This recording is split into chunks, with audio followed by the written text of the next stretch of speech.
Hello, Cecil County and the world. Rob Churnside here for Cecil TV. It is the 17th of June, and this is a crazy, incredible week. We had Flag Day. We had Father's Day. Juneteenth is coming up. The summer solstice is coming up. And tonight, to make it even more incredible, I have Scott Heckard here from Cecil County Public Schools with free food. We're going to talk about a reading program and have live music. You ready, Scott? I'm ready. Let's Welcome do it. to Cecil TV. Thank you. Thank you. Now tell us about the Cecil County Public School System's free summer meal program. Okay, so every summer, the USDA allows us to run what's called the School Food Service Program.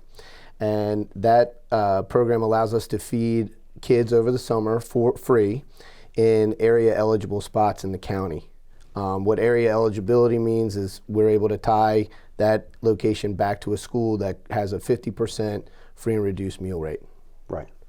And then, so we have what's called congregate feeding and what's called non-congregate feeding.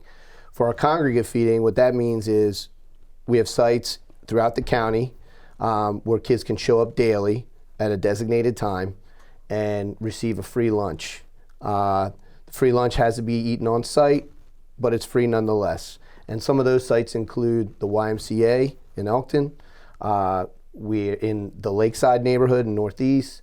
We're at both Cecil County Libraries in Northeast and in Elkton. We also visit communities like Hollingsworth Manor. We do a meal program at the Perryville Police Department.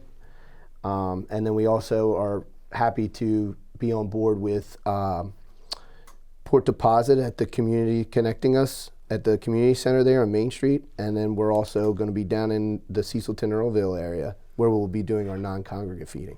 What a great idea. And kids don't necessarily have to be free and reduced meals eligible as individuals, do they? No, they do not. We don't check any meal status during the summer food service program, and they don't even necessarily have to be students registered with Cecil County Public Schools.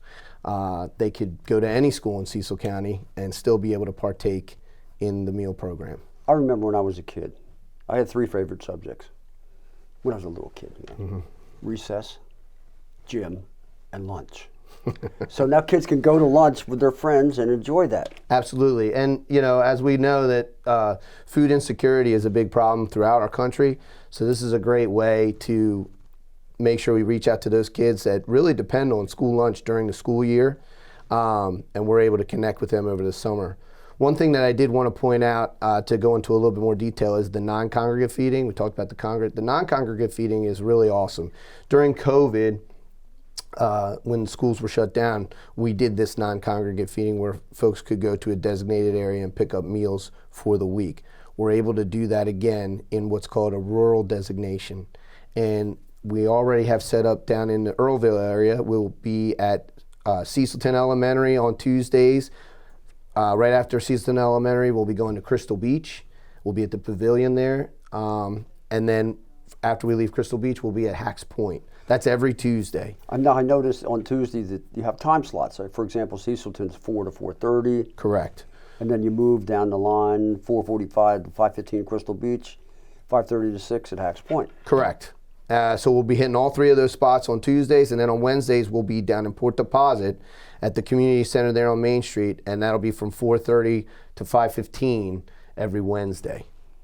So an eligible kid, 18 years or younger, is just by virtue of the fact they go to school, can pick up. Not even that, just by virtue of the fact that they're a child, they can show up and get a meal. This is awesome. This makes me want to get back in the time machine and go back. Absolutely. Because some of the stuff you're offering is pretty kid friendly. Absolutely. The meal is going to be a lot like what they see in school lunch. We'll be offering things like cheeseburgers, pizza, chicken nuggets, all the favorites.